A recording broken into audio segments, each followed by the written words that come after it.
Bonjour tout le monde. Aujourd'hui, je vais vous parler de la Fuji X30. C'est un appareil qui remplace la Fuji X20. C'est le même capteur. En tout cas, moi, j'ai pas vu une différence au niveau de la qualité. C'est quand même, pour mes besoins à moi, ça me suffit. Pourquoi j'ai vendu ma X20?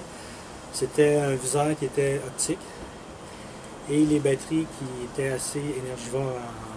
On faisait des fois 100-150 photos par batterie. Fait que c'était pas très pratique pour moi. C'est pas les mêmes batteries. C'est les mêmes batteries que le Fuji X100S, les NP95, quelque chose comme ça. C'est la même optique. L'avantage du X30 par rapport au X10 ou au X20, c'est un viseur numérique, 100% de ce qu'on voit.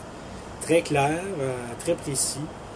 Autofocus très rapide, je suis vraiment étonné. Et ce que j'aime bien de ce boîtier-là, c'est l'écran ici rétractable, qui fait que des fois on peut regarder, on est plus discret, on regarde par en dessous, on fait nos photos. Ça fait un peu ambiance Rolleiflex, mais avec un petit compact.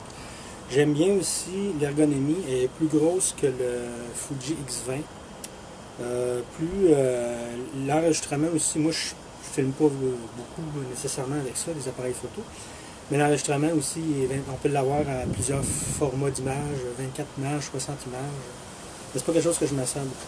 On a à peu près les mêmes fonctions que le X20. L'optique, c'est une 28-112, ça veut dire qu'elle commence à 2, puis à 112, c'est la plus grande ouverture, c'est 2.8. C'est amplement suffisant. On a un stabilisateur d'image. On peut faire des photos avec ça à 1/15 de seconde, puis c'est sûr qu'il faut la personne, il ne faut pas trop qu'elle bouge, mais c'est intéressant le côté stabilisation aussi. Personnellement, moi j'aime mieux travailler avec ça que travailler avec des réflexes numériques. C'est plus discret et ça fait que les photos, ben, on peut se permettre de travailler à 1/15, 1/30, puis c'est pas fou. Avec un réflexe numérique, dans mon cas, peut-être parce que je bouge trop, j'ai un problème avec ça. Je fais des photos, il faut quasiment pas que je descende en bas de 1,125 parce que mes photos sont pas nettes. Bon, peut-être que c'est l'âge, je sais pas. Fait que sur ça, j'aime bien. Petite critique négative, quand on ajoute la caméra, on n'a pas de... Ils viennent pas avec un chargeur, il faut brancher la caméra avec elle-même dans la batterie. Faut charger la batterie dans la caméra. C'est pas très pratique. Je trouve que ça fait cheap un peu. Pour une caméra de 600$, c'est cheap. Mais c'est ça.